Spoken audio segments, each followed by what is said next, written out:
Some moments make a father die right in the middle of a crowd's laughter. Not because of old age, but because of a single line sharp enough to kill his honor. That night in Aspen, my future son-in-law lifted the mic and spoke before 220 guests. Here is my future father-in-law. His main job is working as a night janitor and also cleaning other people's toilets. At least in this family, when we need someone to scrub a toilet, we always have someone very seasoned. The entire ballroom laughed at my job, laughed at my old flannel shirt, laughed at the father who raised his child with nameless, faceless night shifts spent mopping floors. If you've ever heard a sentence that made your heart drop one beat, simply because it came from the person who should have respected you most, leave a single, "So I know you're still here with me." And if you believe that silence, used at the right moment, can flip an entire room full of people laughing at your pain, hit follow, turn on the bell, and tell me which city you're hearing this story from. Your presence, even just a dot, is something I truly appreciate. Denver that night had a very strange kind of light, the kind that only appears when the snow falls at the exact right moment, and the city hasn't grown tired yet. The yellow glow from the buildings along 16th Street brushed against the low clouds, turning the sky into a dim, shimmery velvet cloth.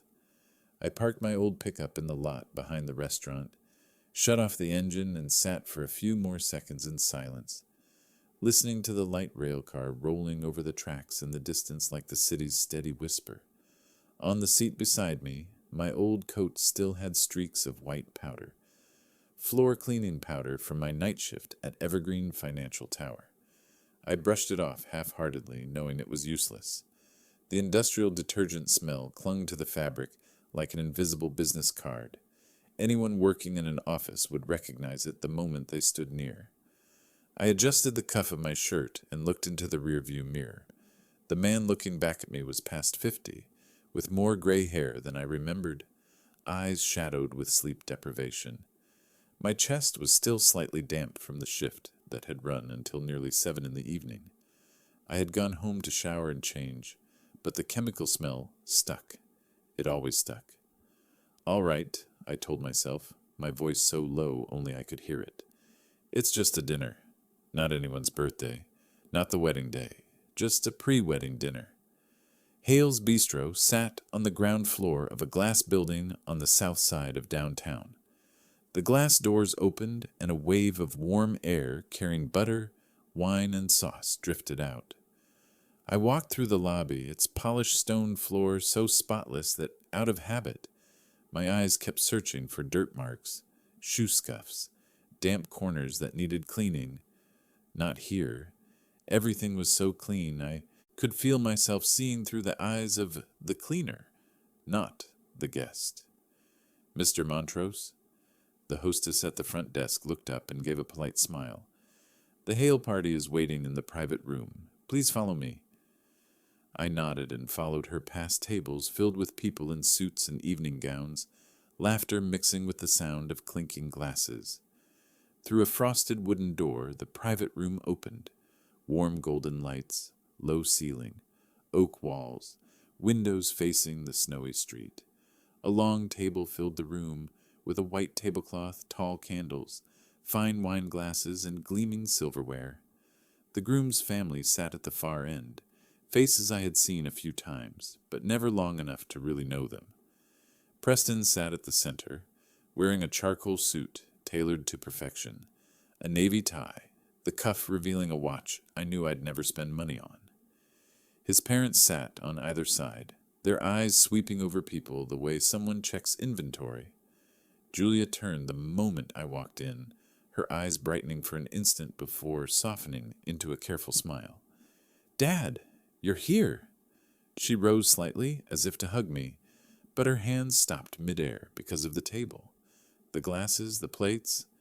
I just placed a hand on her shoulder, lightly. "You made it," Preston's mother said, her voice passing through several layers of politeness. "We thought you might be on some shift." "I just got off," I said. "Sorry if I'm a bit late." "No worries." Preston said, standing with that wide smile of people used to being the center of things. "Everyone, this is Julia's father." He gestured like an MC introducing a side character on stage. The whole table turned. I could smell the expensive cologne, the freshly grilled steak, and somewhere beneath it, the lingering detergent on my cuff. "This is Julia's father," Preston repeated, then paused. "He cleans office buildings for a living." He dragged the word cleans out, as if pretending to pick the right term when he clearly wasn't.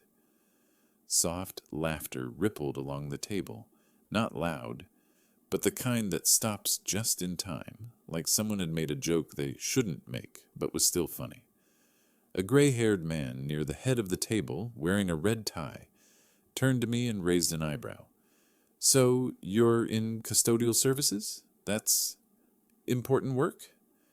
"Tell me, sir." He paused, looked into his wineglass. "Do you know what Bordeaux is?" The table laughed again, louder this time. Some covered their mouths to be polite. I looked straight at him, then at my own wineglass, the ruby liquid swirling, the same kind of stain I had cleaned off carpets more times than I could count over the decades.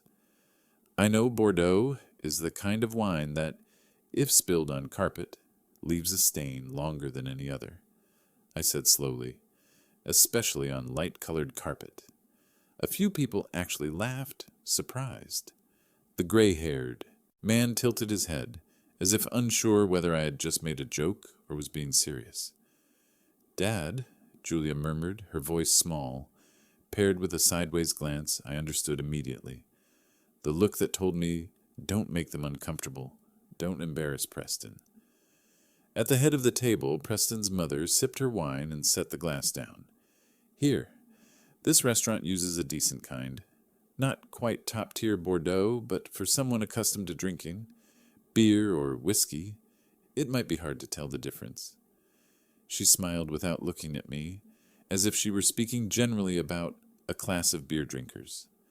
A woman around 40, wearing a pearl necklace, leaned toward me and asked, in a half-joking, half-serious tone, "Since you're here, I guess no one's watching those big trash bins at the entrance tonight? I always wondered who's responsible for that." A few bursts of laughter broke out, this time without restraint. Someone muttered something about trash duty.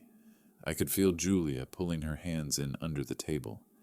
I didn't need to look at the picture of her lightly biting the inside of her palm, a habit she'd had since she was little, whenever she was tense.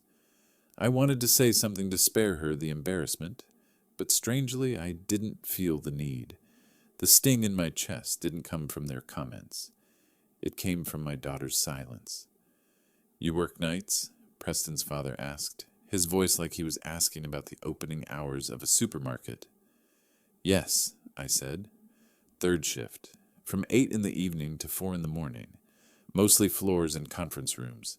Finance offices are messier than people think." "Oh, I thought these days everyone just hires outside contractors," he said.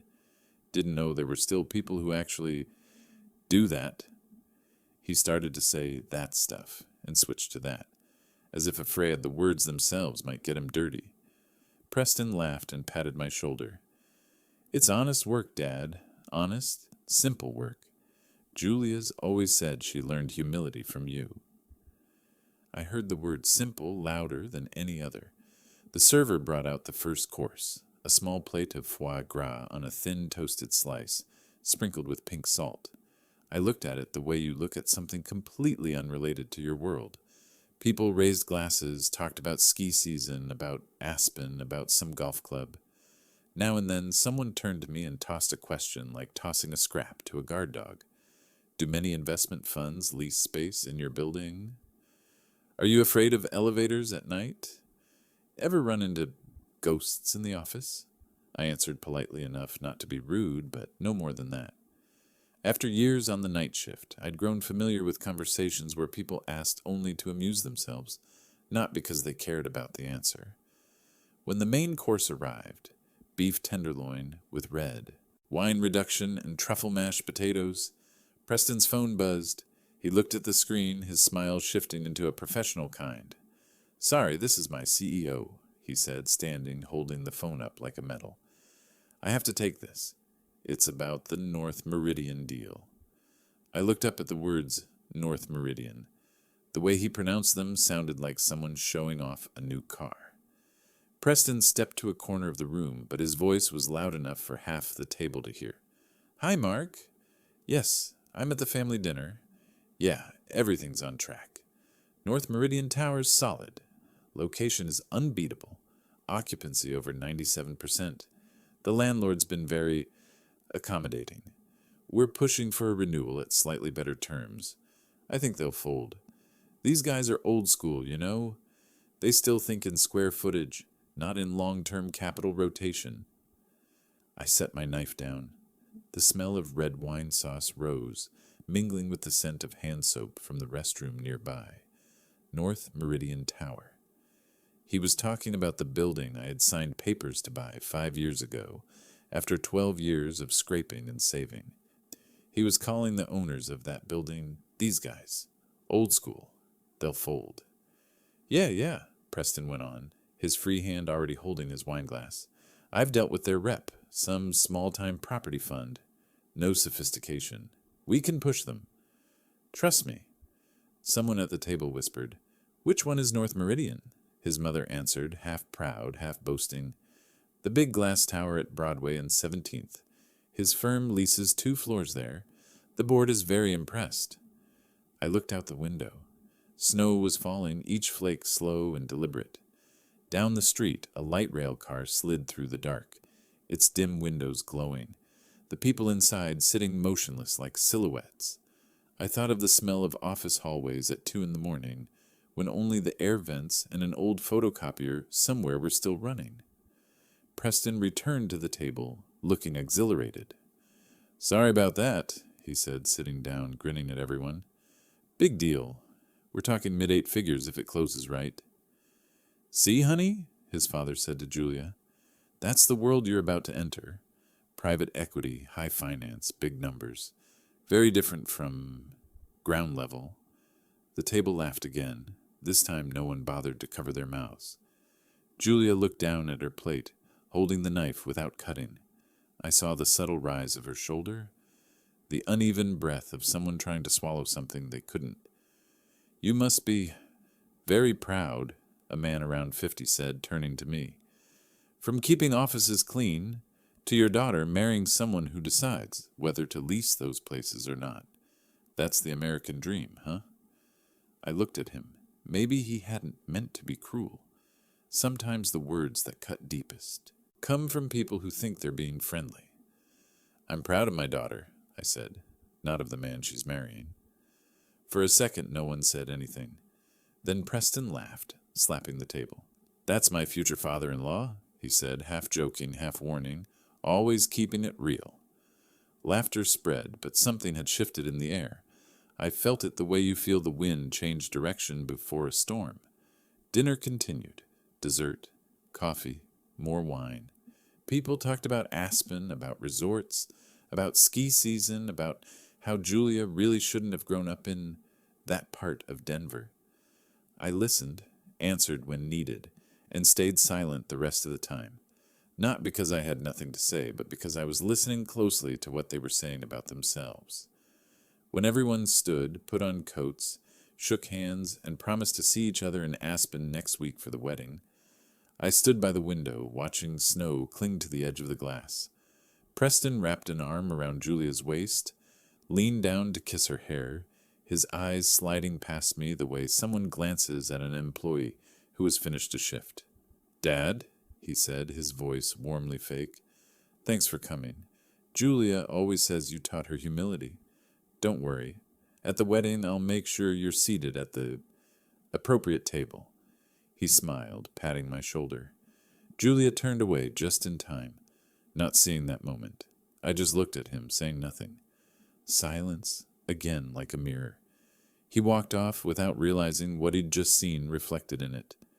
That night, stepping back onto the street, the Denver wind hit my face, and the smell of exhaust, snow, and the chemicals still clinging to my clothes blended.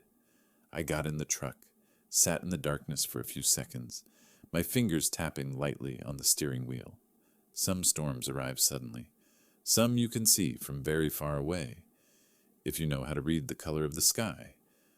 That night, watching the downtown lights glimmer on the wet snow, I understood one thing very clearly. This was not going to be a peaceful marriage. This was going to be a storm. And for the first time in many years of silence, I knew I would not stand still in the rain and do nothing ever again. Sometimes, to understand why a man chooses silence in the face of humiliation, you have to rewind time. Rewind it far, all the way back to a moment no one at that elegant dinner table in Denver could have imagined. Back to the year 2004, the year that shaped everything I became. Most people now look at me and think I'm the night janitor. Few know that before that, I was a firefighter, the kind of man who runs into a building when everyone else is running out. I still remember the night of September 18th, that year, when the flames swallowed almost the entire third floor of an apartment complex in Aurora. We rushed in on instinct, the way we had hundreds of times. Then a steel beam came down so fast I did not even have time to turn. It slammed into my back with a dry crack, like someone snapping a branch in the winter. I woke up in the hospital in a back brace, with the doctor's eyes saying what his mouth did not want to say. I would not be going back to the fire department. From there, I started over, from zero in every sense. No one hires a heavily injured ex-firefighter for office jobs. I applied for anything and everything, but my medical records slammed every door shut. The only place that finally took me was the night cleaning department of an office building in Glendale. I started my first shift with my back still hurting, like someone had left a cold blade stuck in it. The work was heavier than I had imagined. Lifting trash bags, pushing floor machines, bending, pulling, standing for hours. But then I realized that the job paid on time, without discrimination, without empty promises. It let me live in the dark, where no one was looking at me. And maybe after years of running into fires, I needed that darkness. My night shift pay that year was only about $16 an hour, but I took every overtime shift I could. 8 months later, I had scraped together about $8,000, enough for an FHA down payment of around 3% on an old duplex in Thornton. The place cost about $170,000, with faded yellow paint, cracked window frames, and a backyard full of weeds. I did not buy it outright. I just put money down, signed a fixed-rate mortgage, and for the first time in my life, I felt like I was building something that belonged to me, not patching up someone else's life. People laughed, said I was buying a pile of junk, but I saw something they never did, a future. Every night, after my floor mopping shift, when all the office lights were off, I would haul my toolbox over to the duplex, turn on an old flashlight, and fix it, piece by piece, resetting window frames, patching cracks in the walls, replacing switches that snapped and hissed. The smell of rotten wood clung to my shirt even longer than the industrial chemicals did, but that was the smell of something coming back to life. When that first house was finally fixed, and I rented out one side, the rent was enough to cover almost the entire mortgage. That was the first time in my life I understood what it meant for money to work for me. From there, I started reading. I did not have money for new books, so every week I went to a second-hand bookstore on Colfax Avenue. I bought yellowed, dog-eared copies of Real Estate for Beginners, Cash Flow Quadrant, The Millionaire Next Door, and Investing During Recessions. I listened to investment podcasts through entire shifts, while vacuuming hallway carpets, while dumping trash, while scrubbing toilets on the 8th floor. I worked and I studied at the same time, so I would not feel like the world was leaving me behind. By 2008, while the market was in chaos, I bought my first mini-office building. 3 stories, run down with cloudy glass doors, sitting nearly vacant for almost a year. Everyone thought I was crazy. But I knew this. When people run away in fear, the ones who quietly prepare move forward. From that building, I leveraged into a second, then a third, and eventually Montrose Capital took shape. A name I came up with while wiping down a window on the 15th floor at 3 in the morning. No conference room, no logo, no website. Every contract ran through a property management company as the middleman. Just paper files, building keys, and a will that never went to sleep. People often asked why I still cleaned floors when I already had money. They never understood. That was the place that kept me humble. That was where I did not have to prove myself to anyone. That was where I could stand beside real workers, not people who talked more than they did.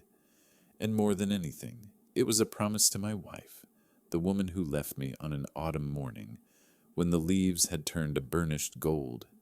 I met Esther in 1993, a woman with soft brown hair, a ready laugh, and a mind sharp enough to remember my entire shift schedule after seeing it once. When she found out I had left the fire department because of my injury, she simply said, "You don't need fire to prove you're brave."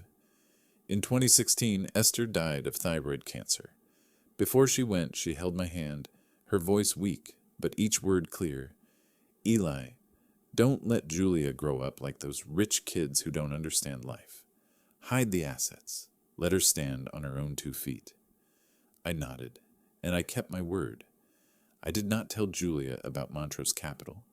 I did not tell her that by the time her mother died, we already owned 7 buildings. I did not tell her that the income from them was enough for me to have quit my job long ago. I kept working nights, kept mopping floors. People looked at me and assumed I had nothing, which was fine. Being underestimated is sometimes the most valuable gift. It gives you a kind of freedom that truly rich people rarely get. By 2020, Montrose Capital had reached its 14th building, Summit Ridge Tower, the brightest glass building on Denver's east side. A symbol, a legacy. And ironically, that was exactly where Preston, the polished smile future son-in-law, worked. He walked into that building every morning through turnstiles, whose maintenance I paid for. He took meetings in conference rooms I had signed contracts to upgrade. He drank coffee from machines whose service contracts I funded. He saw that tower as the foundation of his career. Me? I called it asset number 14. If the night of the pre-wedding dinner was the first layer of humiliation, then this past, everything I had built, lost, and kept hidden, was the tinder. Silence, not because I am weak. Silence because I know thunder comes after the quiet, and the thunder was getting closer. Part 3. Aspen in winter has a very particular kind of quiet. The kind where, when snow lands on the wooden porch, you can hear your own breathing. Inside the stone and pine villa, the Preston family had rented to host the engagement celebration. Candlelight threw warm golden halos on the ceiling, and the piano in the corner kept playing steadily, like the heartbeat of someone who knows he does not belong there. I, Eli, stood by the large glass doors in a clean shirt that still carried a trace of detergent from my afternoon cleaning shift. Even though I had adjusted my collar again and again, I still felt like I was wearing clothes from another world, misplaced inside a performance that was never meant for me. Julia was beautiful in the way that makes any father proud and terrified at the same time. The way she avoided my eyes, the way her voice stayed feather-light, as if she were afraid of disturbing the air in the room, was enough for me to know tonight would not be simple. And right then Preston lifted his glass. The entire room fell into a hush of expectation. "Everyone," he said in a half-drunk, half-performative voice, "thank you for being here on this special night." Guests turned toward him, mink coats glowing under candlelight, Patek and Rolex watches flashing like tiny status manifestos. "Julia," he pulled my daughter close, his smile full of ownership, "comes from a humble working-class background. Her father is a janitor, a good, simple man." The word simple sliced like a paper cut. No blood, but pain. A group of younger guests giggled. A few phones came up to record, as if they were watching a comedy bit to warm up the evening. Julia stood beside him, her shoulders trembling ever so slightly. She did not object, did not correct him, did not say, "My dad is not just a janitor." Nothing. And no matter how much I loved her, I felt a tiny crack form inside me. Just as I set my glass down on the table, a woman in a sequin dress walked up without even looking at my face. She thrust her champagne flute toward me. "Could you clean this quickly? There's a smudge." She did not ask if I was free, did not ask if I worked there. She simply assumed I was staff, because in their eyes, a bride's father in a cheap shirt only belonged in one role. I took the glass, wiped the stain with a napkin I kept in my pocket, a professional habit, and handed it back. Not a single word of thanks. From a nearby table, Preston's mother hissed a line just loud enough for 3 surrounding tables to hear. "He smells like industrial cleaner." I heard it clearly enough to know it was no accident, and the man beside her answered with a half-smile. "Well, that's his world, isn't it?" Julia's fingers went white from how hard she was clenching them. Then she turned away. I knew she was trapped, pressured, being pulled toward the Prestons like a brand-new decor piece for their lives. But her silence still cut. Not because she failed to defend me, but because I could see her slowly starting to believe they were right. When I glanced at the VIP table, Preston and his circle of business friends were whispering something, then bursting into laughter. The kind of laughter rich people have when they treat a poor man's discomfort as entertainment. They did not have to say a word. Their eyes had already said everything. I did not belong here, and my existence was the evening's joke. I stepped out onto the porch to get some air. Aspen snow fell slowly, each flake seeming to dissolve the moment it touched my hand. But no matter how cold the snow was, it was not as cold as the way they looked at me in that room. And in that exact moment, standing between the snow and the candlelight spilling out from the villa, I understood this. There was no need to shout, no need to strike back. People who look down on others always lay out the path to the trap, but they do not realize they are digging for themselves. That night, I started to prepare a plan. A quiet plan. A plan the Preston family would never see coming. The aspen night wind swept across the stone porch, carrying the smell of pine resin and a cold that sank straight into the bones. Inside, the party was still blazing bright, loud laughter bursting every time someone popped another bottle of champagne. But Preston had just placed a hand on my shoulder, a polite smile held only tightly enough to maintain basic civility. "Eli," he said quietly, "let's talk for a moment, yeah?" He did not wait for my agreement. He simply turned and walked straight toward the back balcony of the villa. The kind of balcony with heated wooden floors, meant for rich people who did not want the cold to interfere with their enjoyment of bourbon. I followed him, my hands tucked into my coat pockets for warmth, while he casually lifted his glass of bourbon as if he were hosting his own party. Out there, the aspen snow fell silently like a warning. Preston leaned against the railing, the warm yellow light reflecting off his cheekbones, giving him that signature arrogance of someone born into comfort. "You know," he began, his voice touched with alcohol, but still sharp like a thin blade, "Julia is stepping into a different world. My world." I said nothing. He took that as encouragement. "She's smart. She has potential. But to really fit in, she needs to move past her old background."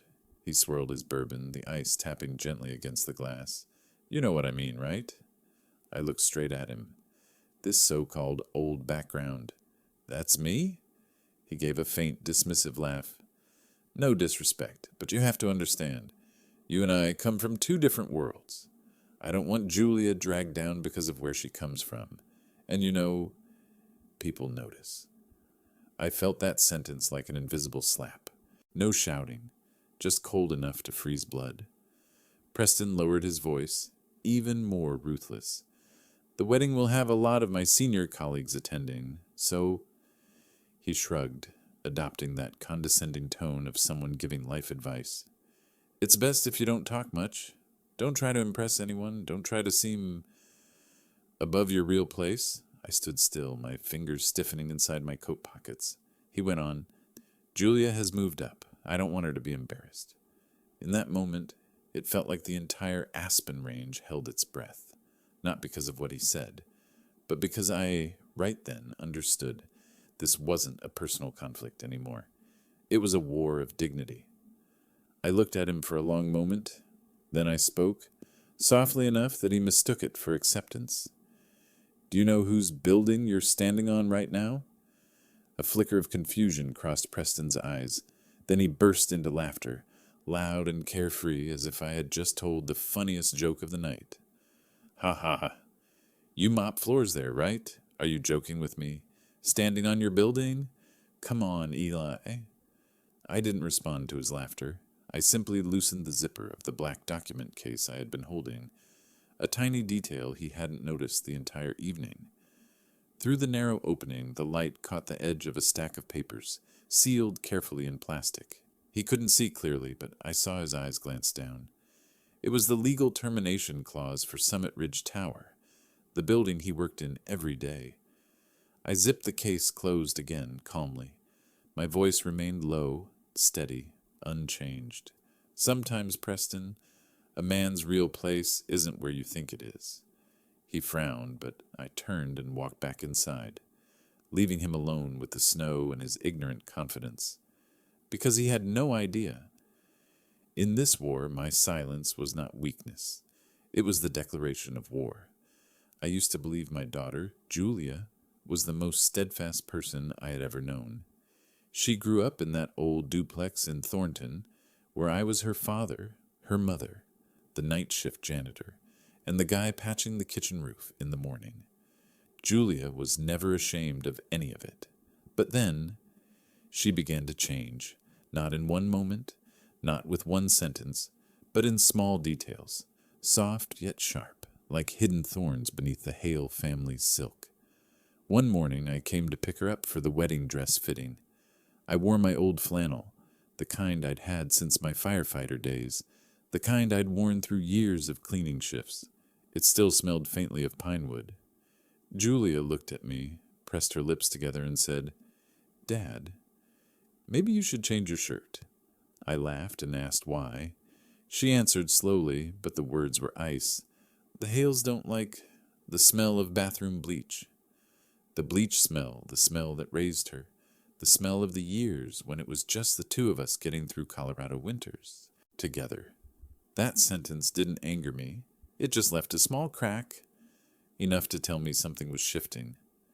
That evening, while the two of us sat in her modern kitchen, the kind of kitchen that made me feel like I'd stepped into a showroom, Julia told me not to talk about the old duplex anymore.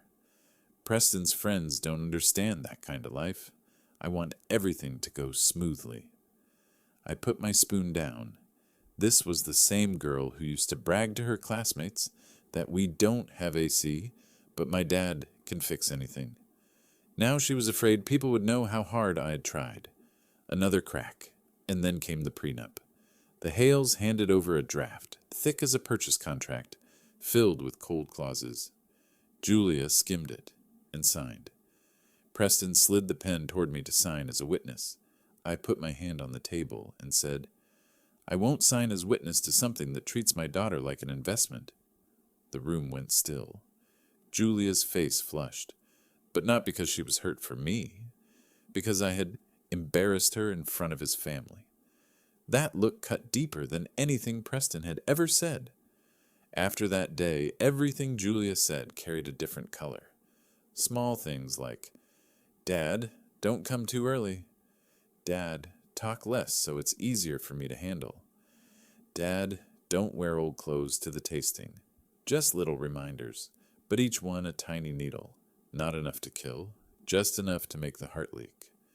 Preston could mock me, his mother could sneer, their guests could call me the janitor, but none of it pierced as deeply as the cold coming from my own daughter. And I began to notice many of Julia's sentences carried the exact tone of the Hales. Whenever she made a decision, she looked to Preston first, like seeking permission. One evening I arrived at her house earlier than planned. Through the cracked doorway, I heard Preston's mother saying, "You need to make Julia understand. Certain backgrounds fit certain classes. A janitor for a father cannot place himself at the level of the Hale family." And Julia stayed silent. No objection, no defense, not one word in my favor. I stood in the hallway, hands in my coat pockets, feeling the cold from the stone floor crawling straight into my chest. In that moment, I realized the worst part wasn't that they looked down on me. It was that Julia was beginning to believe them. That night, driving down Spear Boulevard, Denver's lights streaked across the windshield like tear marks. I understood that this battle, the battle to keep my daughter, to keep the truth of where she came from, had begun long before. And I realized something even more important. The Hale family didn't just want Julia. They wanted to strip away her roots, which meant they wanted to strip away me. Aspen snow fell thin as silk, laying a clean white layer over the stone railings of Ridgeview Estate, the place where the wedding was held. In the biting early winter cold, the gold glow from the massive crystal chandeliers washed over the marble floor like ripples spreading across a stirred lake. The scene was magnificent, expensive, and absolutely not meant for someone like me, at least not in the Hale family's eyes. 220 guests chatted as the sound of live violins drifted softly through the air. They dressed in pure country club wealth, pale cashmere coats, soft Italian leather shoes, silk scarves looped loosely around their necks. Each cluster of guests formed a closed social circle. Outsiders were allowed to watch, never enter. I stepped into the hall, the cold from the melting snow on my shoulders seeping slowly through my coat. Before I could even take in the room, a middle-aged guest walked up, smiled politely, and placed his heavy coat directly into my hands. "Could you take this to the cloakroom?" I stood still for one brief beat, then gently handed the coat back. "I don't work here, sir." His face flickered with surprise, but only a second later, from the bar, I heard the snickering of two young men. They looked me up and down, the cheap coat dusted with snow. The worn-down shoes nudged each other and said loud enough for me to hear, "Look, the janitor must have taken a wrong turn into the ballroom." I didn't answer, not because I didn't know what to say, but because silence was still the strongest weapon I had ever owned, and I intended to save it for the right moment. I walked past the front tables and saw the bridesmaids taking photos. Julia stood in the center, beautiful, glowing, but when her eyes met mine, her smile froze for exactly a fraction of a second. Just that tiny pause, but enough to tell me she was still straining between two worlds. One hers, one belonging to the Hales. Across the room, Preston's mother was speaking with the wedding planner, a blonde woman with a tight bun and a clipboard in hand. As I approached, I heard every word clearly. "Make sure he isn't seated near the main table, for visual reasons. Put him anywhere. Just keep him out of the camera frame." The wedding planner nodded quickly. "Yes, Mrs. Hale. I'll take care of it." When the attendant handed me my seating card, I looked down at the words. "Table 17. I asked quietly, "Where is table 17? She pointed toward the back of the room. "Past the buffet line, turn left, next to the men's restroom." I didn't say anything. I just walked, each step carrying me farther from my daughter, not because of the distance in the hall, but because of the widening distance inside her own heart. Table 17 had 6 older guests, most of whom didn't seem to know anyone in the Hale family.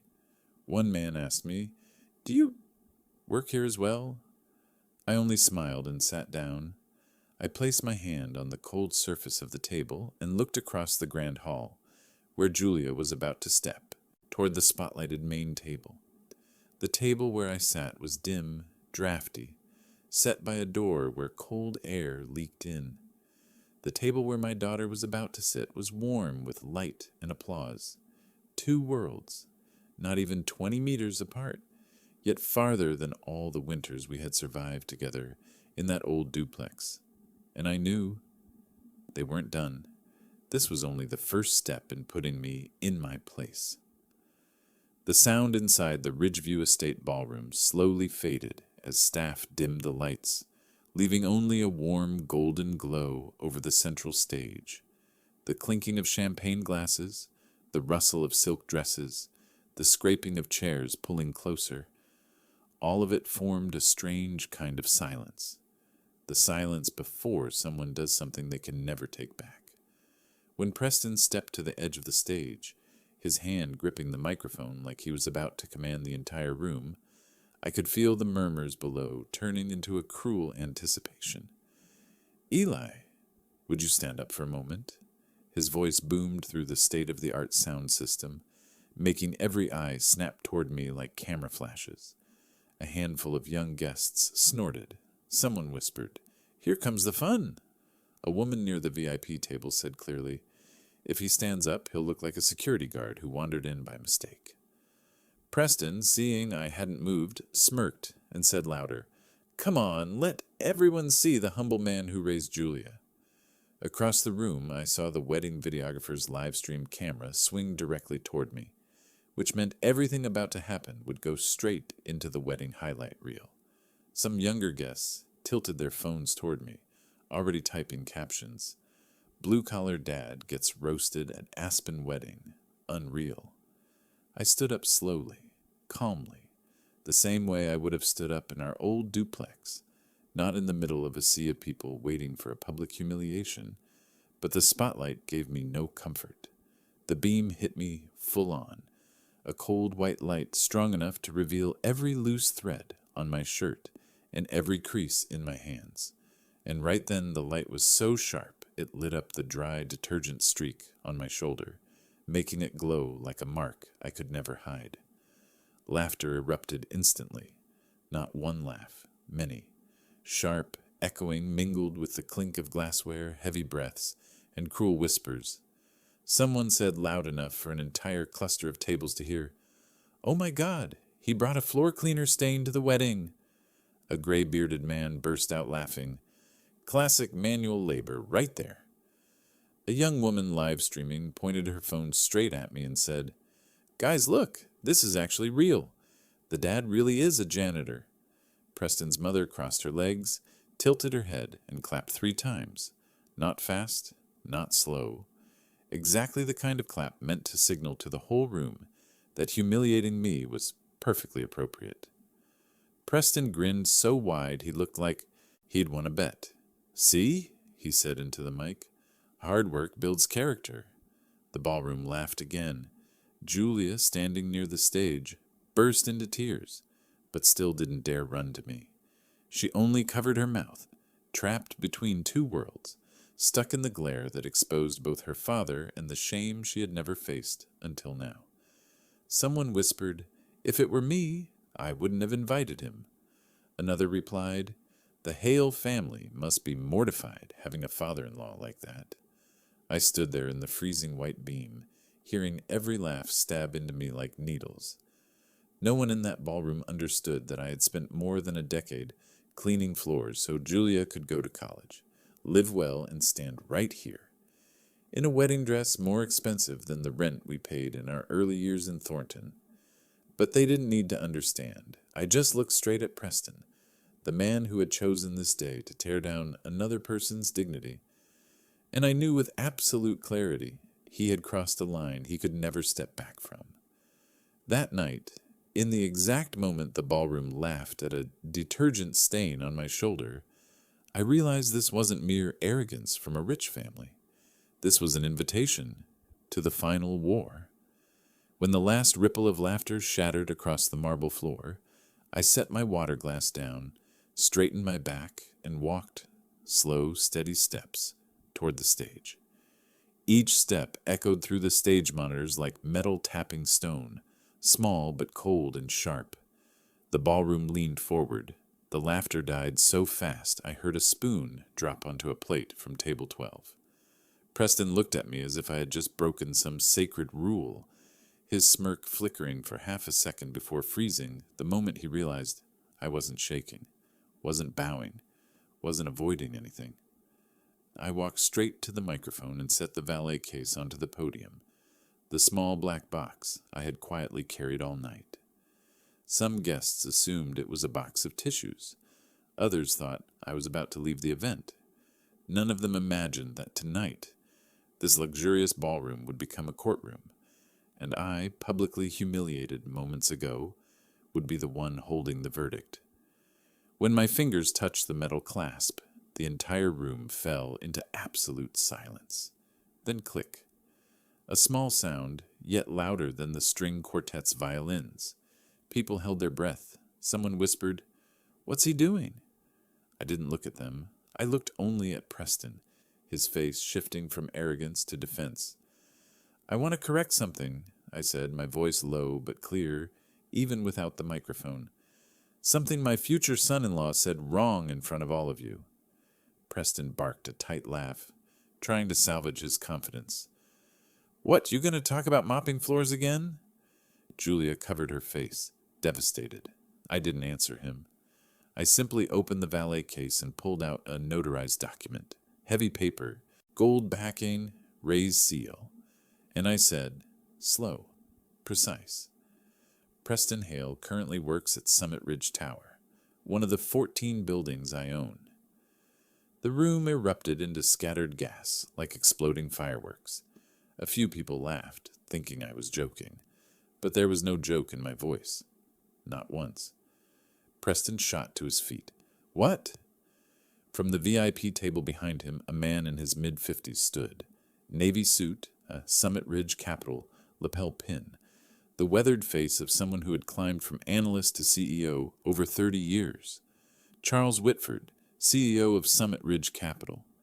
In Denver finance circles, he was known for 3 things: never overlooking misconduct, never tolerating employees who damaged the firm's image, and especially never letting relationships with landlords sour. He narrowed his eyes at Preston, then at me, and asked loudly, "Preston, what is he talking about? Did you know any of this?"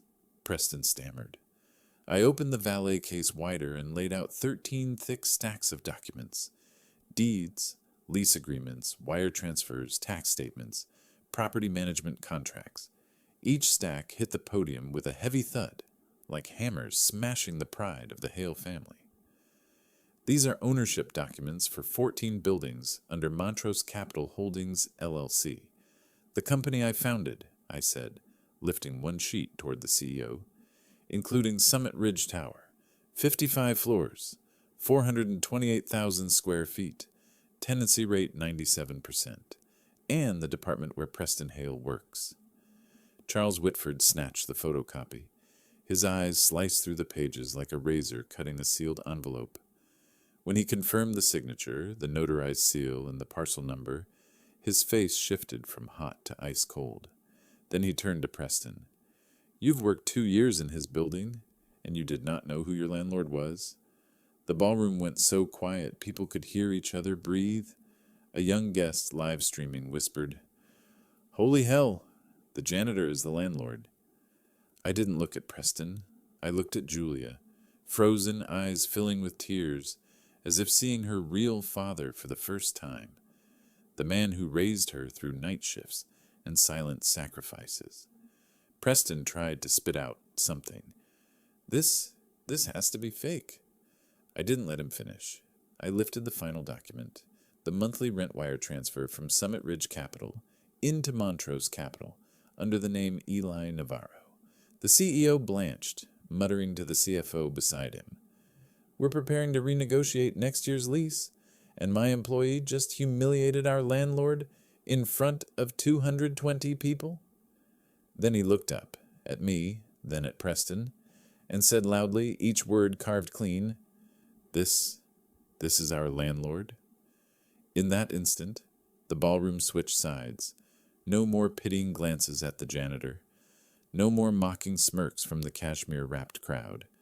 No more icy superiority from Preston's mother. Only one truth remained. Preston Hale had picked the wrong man to humiliate, and his life, from this moment forward, had no way back.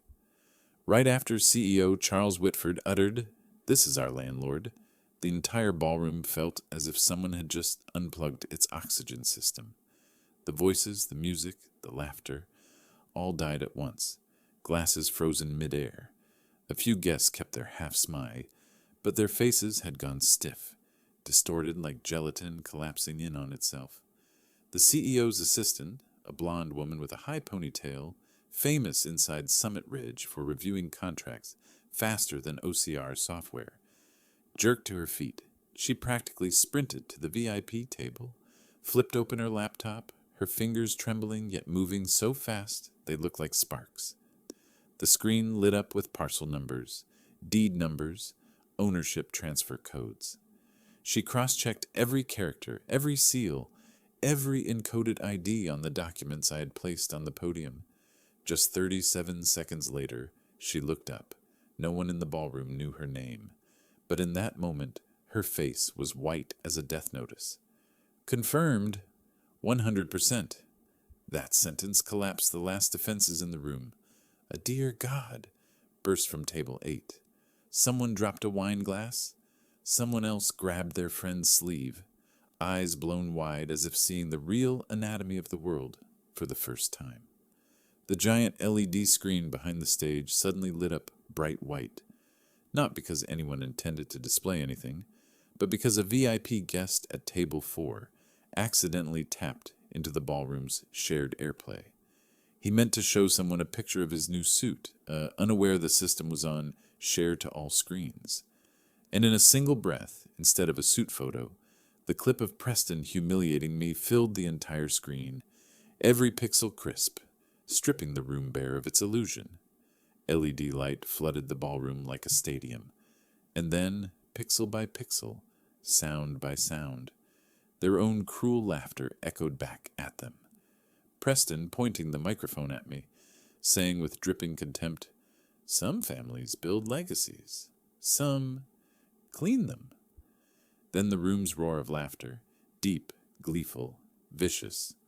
Then Preston's mother's fake applause, her diamond bracelets glittering under the LED as if she were slapping her own face. A wave of, "Oh my God, no way." We laughed at him, rippled from every corner. From table 3, a CFO, who earlier had laughed the loudest, muttered to his friend, but the stage mic caught every word. We even just laughed at a man even the CEO and CFO didn't know was the real owner. That was the moment the crowd changed sides. Instantly. No one looked at me as the janitor anymore. No one looked at Preston as the groom. Preston, now pale as wax, lips trembling, grabbed at the last scraps of his collapsing power. He turned to Julia, voice cracking. "Julia, come here. Stand with me. They're humiliating our family. Stand with me." But Julia stepped back. 1, 2, 3 steps. She looked at him like looking at someone whose mask had fallen straight off under the light of truth. No more love, no more illusions, only the painful realization that she had almost married a man who built his entire identity on diminishing others. I said nothing. I didn't need to. I simply opened the final document, the termination clause, an addendum in Summit Ridge Capital's lease, signed 3 years ago. I handed it to CEO Charles Whitford. My voice struck through the ballroom like a judge's gavel. Summit Ridge has 90 days to vacate the entire office. Reason: severe misconduct by senior management. Preston Hale. The entire ballroom froze in a thick, heavy silence. Not the silence of shock, not the silence of confusion, the silence of judgment. The CEO looked at the document, then at Preston. There was no anger left in his eyes, no disappointment, only the cold resolve of a leader cutting away a tumor poisoning his firm's reputation. And he said, not loudly, but with a force that made even the violinist behind him stop mid-note, "Preston Hale, you are suspended pending investigation for severe misconduct, effective immediately." A breath shot across the room, no one knew whose. Some stood, some turned away, some covered their faces as if they were the ones being stripped bare. From that second on, no one dared see Preston as a groom, No one dared see me as a servant. No one dared breathe too loud in the room that had just watched an entire axis of power snap in minutes. And the Hale family's $1 million wedding night had just become the execution of their own reputation. After the wedding night, I thought the Hale family would need a few months to feel the aftershocks. But no.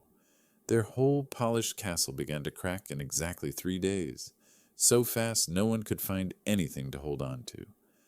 The next morning, when dew was still clinging to the roof and the ghost of the wedding hadn't fully faded from the ballroom carpet, Summit Ridge erupted like a fire-hitting wind. Preston's suspension email spread in a handful of breaths, screenshot and forwarded through dozens of employee group chats. Before breakfast in the company pantry was even set out, the story had already hit the top of every conversation. The young VP, the golden boy, humiliating his own company's landlord at his wedding. By mid-morning, the clip had landed on TikTok. Some mocked him, some were furious, some left only a single sentence. "This is actually stupid." The clip spread like an avalanche, fast, relentless, irreversible. When night fell over Denver, Preston had to lock every social account he had, and former coworkers quietly deleted wedding night posts from their stories, as if none of it had ever happened. On day 2, the Denver Post ran a piece about a controversial incident between a management employee and the company's landlord. No names, no direct accusations, but Denver is small. Everyone had seen the clip. The same people who used to toast with the Hale family in private clubs now turned sideways, whispering things far less flattering. That afternoon, the country club where 3 generations of the Hales had been members held an unofficial meeting. No one called it a meeting, but everyone showed up. The entire dining hall talked about only one thing: how the wedding had turned into a stage for the Hale son-in-law to expose himself. Preston's mother broke down crying in the middle of the room. His father just stared at the hardwood floor like his lifetime of pride had been rewritten by a few minutes of video. Meanwhile, Julia sat alone in what was supposed to be the honeymoon suite. She didn't cry like someone heartbroken. She didn't scream. She didn't blame anyone. She just sat there, with her wedding dress not yet sent to be cleaned, staring into nothing as if seeing for the first time all the years she had bent herself to fit the Hale family's standards. By day 3, the final boundary snapped. Preston's termination notice went out to the entire company early that morning. No excuses, no delays, just one cold sentence. His position no longer existed. By noon, he went to the family lawyer, hoping to reverse the situation. But after watching the clip, the lease documents, the termination clause I had held up in front of hundreds of guests, the lawyer said only one thing: no grounds for a lawsuit, no chance to win. That was the moment Preston understood what people mean by a free fall with no bottom. A man who had lived his whole life on the back of a family name, standing for the first time in the abyss he dug himself. That afternoon, Julia returned to the Hale house to gather her things. No one raised their voice. No one yelled. But the silence in that house was so heavy that standing near it felt like a boulder pressing against your chest. When Julia pulled her suitcase toward the door, Preston's mother chased after her, tears streaming. "You don't have to leave. This is just a misunderstanding. Something we can fix." Julia turned back, her voice soft but sharper than anything Preston had ever said to her. "It's not a misunderstanding. It's the truth none of you want to face." She opened her car door. On the back seat, my old flannel was still hanging there, the one she used to call the smell of childhood. Julia touched the sleeve for 1 second, as if reminding herself that some roots, even when buried, never die. The engine started. The door closed. The car pulled out of the driveway, leaving the Hale family standing there like people who had just lost something they believed would always belong to them. In 3 days, 3 crashing waves, their crafted status collapsed. Their reputation dissolved into dust. Their flaunted class blew away like smoke. all because of one simple truth. Every castle built on arrogance falls faster than anyone expects. Aspen afternoons have a light of their own, thin, blue, and quiet enough that you can hear the stream sliding over stones, polished smooth as mirrors. Julia and I sat side by side on a wooden bench near the water, the cold rising from the surface softening the air, the scent of old pine drifting through the breeze as if trying to soothe two hearts that had just survived a storm. Julia didn't speak for a long while. She slipped off her wedding shoes, letting her bare feet touch the soft earth beneath the grass, as though she needed something real after all the illusions that had just shattered. When she finally turned toward me, her eyes were red, but clearer than they had been in the past 3 days. "I'm sorry," she whispered so softly that if the stream had been louder, I might not have heard her. "I was ashamed of your job. I let them make me believe I had to live by their standards." The words fell between us like a small stone, but the ripples kept spreading. I took a slow breath, letting the sound of the water keep me steady. "Julia," I said, "I didn't hide anything from you because I was afraid you'd learn I had assets. I hid it so you could grow up normal, not swallowed by a world where money distorts your value." Julia lowered her head, hands clasped tight in her lap, her shoulders trembling. "I thought if I told Preston my dad was a janitor, he would see me differently." "And you believed him," I said, not blaming her, only stating the truth. "That's what hurt me most, not that you hid it from others, but that you felt you had to apologize for where you came from." Julia broke into tears, but not the frantic kind from earlier days. This was the crying of someone who had realized the truth too late, yet still in time to fix it. She pressed her face into her hands, her voice shaking. "Dad, I stood by him, even when I knew he was belittling you." I looked at the stream glinting silver under the late sun. "I stayed silent," I said slowly, "so you wouldn't feel ashamed. But when you were belittled, when you were treated as less right in front of me, I didn't stay silent anymore." Julia lifted her head, eyes wet but changed. There was something of the little girl she once was, the child who clutched my hand walking through her elementary school hallway, the child who trembled with joy showing me an A on her test. And there was something of a grown woman, too, someone who stood in front of her own mistakes without running. The wind slipped through the pines with a faint resin scent. Julia breathed deep, wiped her tears, and said a sentence that made all of Aspen feel still. "I'm getting a divorce.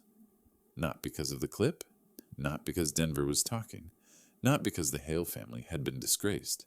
She said it like someone freeing herself from a rope she hadn't realized she'd been wearing for 2 years. "I can't stay with someone who looks down on my father," she said, her voice steadier than it had been on the day she walked down the aisle. I didn't nod, didn't push, didn't guide her. I simply placed my hand over hers, the same hand that still trembled, but for the first time in months, I felt it hold mine back, firmly. The Aspen stream kept flowing, cold and clear, like everything in us that needed washing clean. That afternoon, there was no judgment, no need for either of us to prove anything, just a father and a daughter sitting beside moving water, fixing what should never have been bent. And in that quiet, Julia chose her path, a path not built on status or appearances, but on truth. Spring came late to Denver that year, snow still clinging to the roof edges of Lodo's buildings, but the sunlight warm enough for people to shed their heavy coats. I stood by the wooden fence of the small house I'd lived in for 20 years, watching Julia step out of her new SUV, a stack of documents with her company's logo in hand. She smiled, a smile I hadn't seen in months. Not the strained smile after the ruined wedding, not the forced smile she wore beside the Hale family because she had to play a part. This was the smile of a woman who had reclaimed her own worth. Julia had just become the COO of a major marketing firm in Denver, a company that, ironically, had once rejected her for lacking the image of the right social tier. Yet now they had invited her in themselves after the Aspen clip spread, with a caption across social media. Janitor's daughter? No. Daughter of the man who owns half of downtown. Julia set the documents on the kitchen counter, looked at me and said, "Dad, I've found my path now." I just nodded. No need for speeches. A path only belongs to someone when they walk it, stumble on it, and rise on it themselves. As for me, I didn't change my life. I didn't move into a 3-story penthouse in Cherry Creek, even though I easily could. I didn't buy a new car. I still drove the old pickup the way people drive a memory. And I did something that surprised a lot of people. One night a week, I still took a janitorial shift. Just one. Not because I needed the money, but because I needed to remember. Remember the smell of detergent on my hands. Remember the hum of a buffer machine on tile. Remember the years when people looked right past me as if I were a nameless shadow. People often ask, "You're older now, wealthier now. Why still do hard work?" I only reply, "Because I don't want anyone else deciding who I am." A man only truly loses his way when he forgets where he started. Montrose Capital kept growing, but what I'm proudest of isn't the size of my assets. It's the scholarship fund I created 1 month after that fateful wedding, the Montrose Scholarship for Working Families. A fund for the children of laborers, bricklayers, delivery drivers, sanitation workers, janitors, people society often looks straight through as if they don't exist. Their children deserve a chance to enter the rooms their parents were once kept out of, I wrote in the first letter to the school board. That became the quietest and most beautiful part of my life, the kind of silence that doesn't endure pain but creates opportunity. And the Hale family, they now live with the consequences they built themselves. The clip of Preston humiliating me spread across Denver, from country clubs to business associations, from charter school parent groups to finance conferences. Preston's mother, who once looked at me like I was cleaning rags, was dropped from the club board for behavior that damaged the reputation of its members.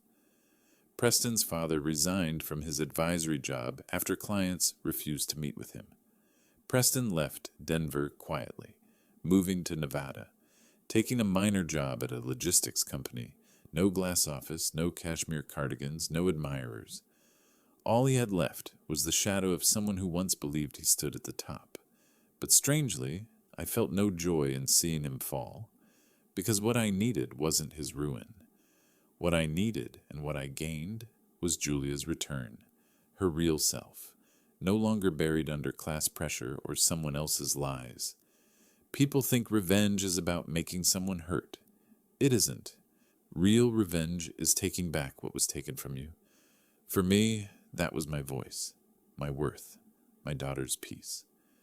Before Julia left the house that evening, she hugged me for a long time, her head resting on my shoulder the way she used to when she was small.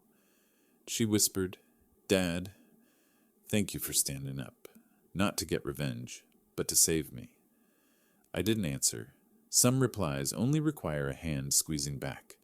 My silence wasn't weakness, it was distance, so they could run straight into their own abyss. This story closes the way a door closes so another can open, quieter, brighter, meant for people who understand the value of respect. If any part of this journey touched you, even a small tightening in your chest, that means you know what it feels like to be dismissed. You know the power of silence at the right moment. And you know the beauty of rising out of pain with your dignity intact. If you enjoyed this story, leave a to tell me where you're listening from. And if you want more stories, you can subscribe to meet me again in the next chapter.